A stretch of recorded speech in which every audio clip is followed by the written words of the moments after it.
Try Me, The Chase, Get Ready to Run by Linwood Barclay. Prologue. The moment the white coat entered the room filled with cages, the prisoner just knew what he was planning. The white coat was going to kill him. It may have been the way the white coat man smiled at him through the bars of his cage. The man almost never smiled. He looked at the prisoner through his oversized black-rimmed glasses. This white coat was in his 50s, with thinning grey hair.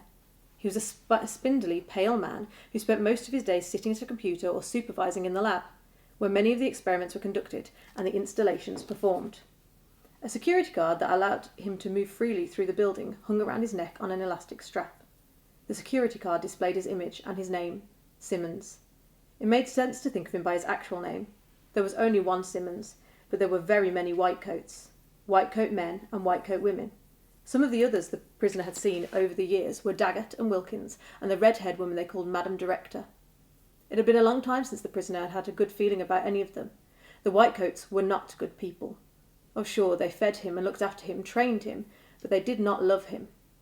There'd only have been two whitecoats, that man and that woman, whom the prisoner really believed were his friends. But he hadn't seen them in a long time, a good 12 months now. The prisoner had liked them a lot. He liked to hear their stories and had felt warm all over when they had rubbed and patted his head with affection. The prisoner was pretty sure that something bad had happened to them. But the more immediate concern was Simmons.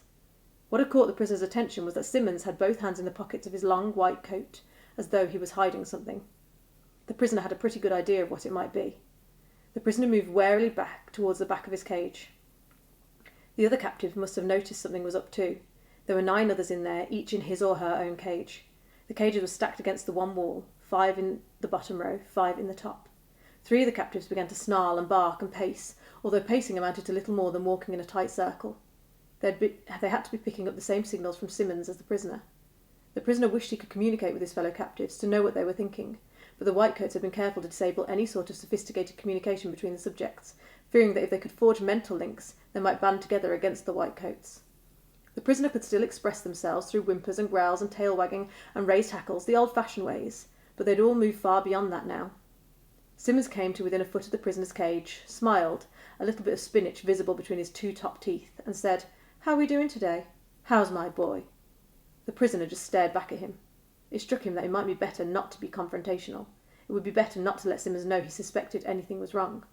Then again, Simmons was not stupid. Simmons knew that while the prisoner was one of the programme's failures, he still possessed a high degree of intelligence. It was, after all, the whitecoats who had designed and installed all of the prisoner's implants, right there on the other side of the room, on what looked like an operating table, with a bank of lights suspended over it, and a dozen modern monitors on the wall beside it. These were the people who had programmed him to be so much more than a dog, an animal with talents and abilities light years beyond what he'd come into the world with. When he was little, still just a pup, he could never have dreamt that one day he'd be able to read and understand multiple languages, analyse data, be the eyes and ears of a multi-billion-dollar secret organisation. When he was a pup, he hadn't dreamt about much more than chasing squirrels.